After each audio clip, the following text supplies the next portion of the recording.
Assalamu alaikum wa rahmatullahi wa barakatuh. Dear listeners, welcome to Dars Quran International Live. Your host Fozrul Director of Islamic Marriage Solutions.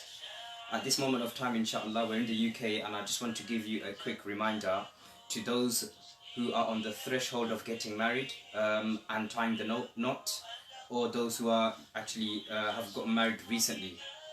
So first of all, just the 3 points that I want to share with you today. And that is, first of all, we understand that nikah is a very important aspect in our lives, and each and every single one of us will marry soon, inshallah. So number two is that the Prophet ﷺ has described getting married as being half of faith, as being fulfilling half of one's iman. So what about the rest of the iman? What about the other half? The other half is that the Prophet ﷺ has instructed us to now remain in the obedience of Allah subhanahu wa ta'ala. And from this we can understand how important nikah in Islam is, that when a person gets married, then they are actually fulfilling half of their faith by virtue, because of its importance. And number three I want to share with you today is that the Prophet ﷺ has said that nikah is from my sunnah, meaning that nikah and getting married is from my practice. So everything that the Quran and the ahadith of the Prophet ﷺ that mention about nikah and marriage in Islam conforms with the practice of the Prophet ﷺ, what he said and what he practiced by his actions, and what his companions Ridwanullahi alayhim ajma'in saw. So the Prophet ﷺ also was a living example of the Quran. So anything that the Quran and the ahadith relating to nikah and marriage in Islam states or informed us conforms with the Prophet ﷺ's practice and his sunnah.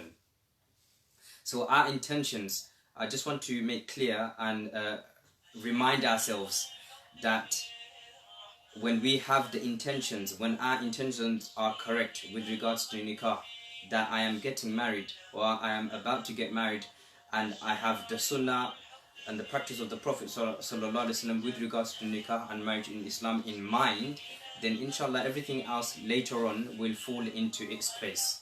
However, we need to have that reliance on Allah subhanahu wa ta'ala and also work together. As a couple, when a person obviously gets married, then they move into a new phase of their life, in which they would now, share a lot of things in their married life with their wife or with their husband, vice versa, etc.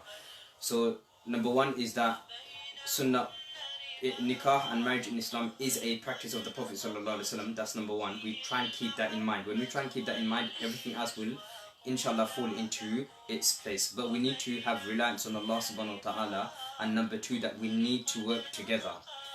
Inshallah, when we have this in mind, that we are getting married because it's a sunnah and it's a practice of the Prophet ﷺ, and inshallah when we keep in mind all of the advices that the Prophet ﷺ told us and what the Quran informs us of, then inshallah everything will fall into its place, and inshallah we'll have nothing to worry about. We have full reliance and taqwa on Allah and tawakkul on Allah subhanahu wa ta'ala, then inshallah everything will fall into its place. So inshallah, and till next time, assalamu alaikum wa rahmatullahi wa barakatuh, wa akhiru da'wana alhamdulillahi rabbil alamin.